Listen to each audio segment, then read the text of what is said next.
Entendi, Igor. Beleza, então já entendi a linha de raciocínio, se o resultado tá legal eu mantenho, tal, se não tá legal eu mudo, mas vamos lá, vamos para a parte prática.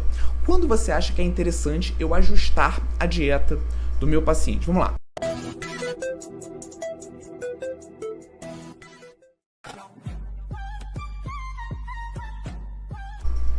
Primeiro, o que você vai fazer na sua consulta de retorno? Avaliar os feedbacks. Realizar perguntas, né, para investigar a adesão. Eu gosto de fazer uma pergunta, já até falei isso aqui em outras aulas, que é o seguinte: Fulano, de 0 a 10, o quanto você conseguiu seguir o nosso plano alimentar? Ah, consegui 8, beleza. O que faltou para alcançar o 10? E aí você já vai entendendo qual é a possível dificuldade que ele tem encontrado. Outra pergunta interessante, sobre a saciedade.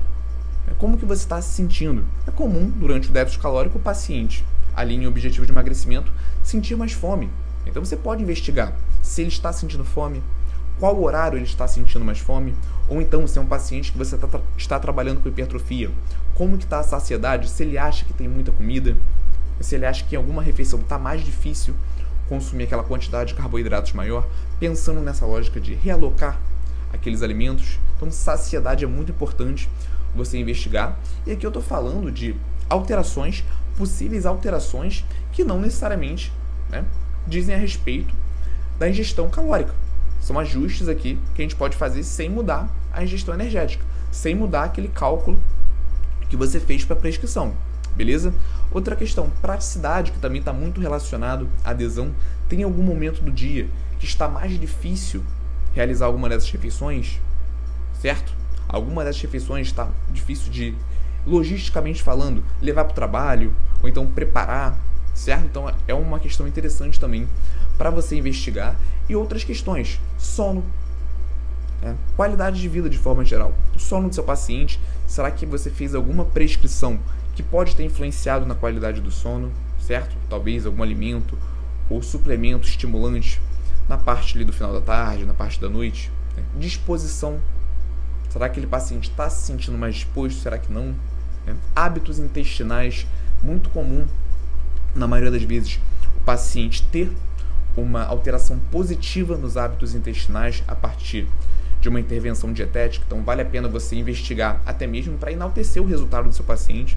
Vale lembrar que resultados num acompanhamento nutricional, eles não se resumem só à estética.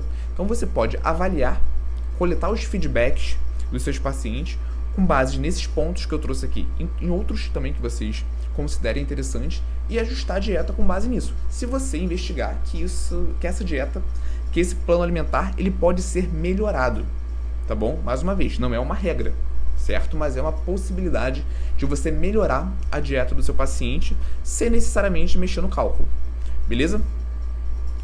Exemplo, né? Caso de emagrecimento, paciente sentindo muita fome.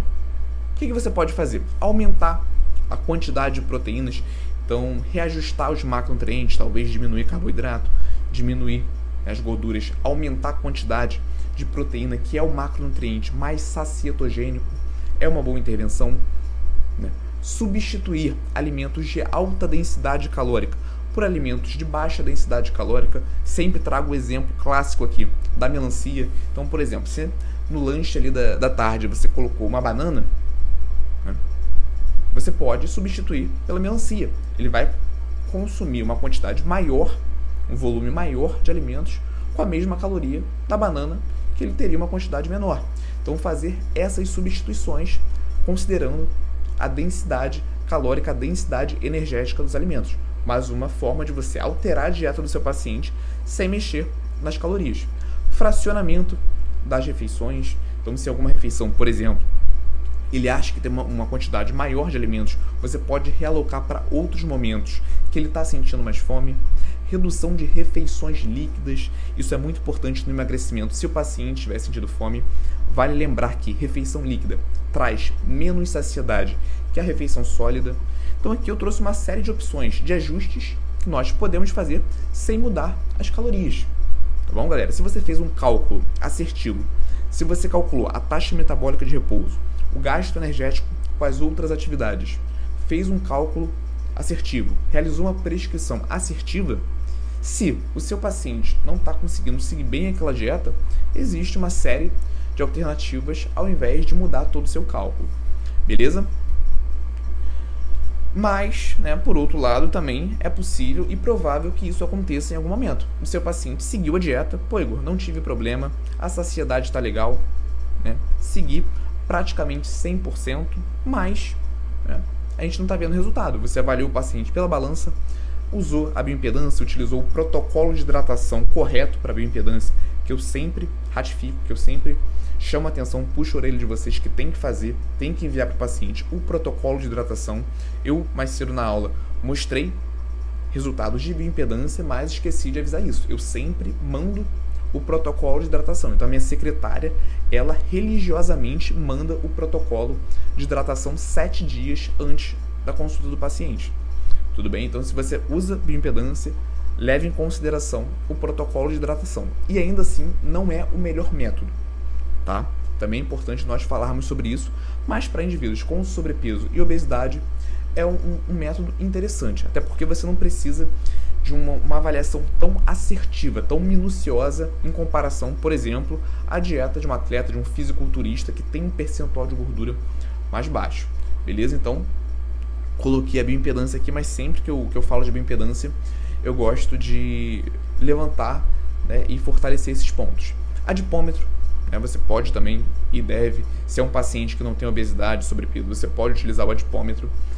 Medidas de circunferências, roupas, se avaliando todas essas questões, você vê que realmente o seu paciente ele não teve resultado, aí sim você pode e deve ajustar a dieta.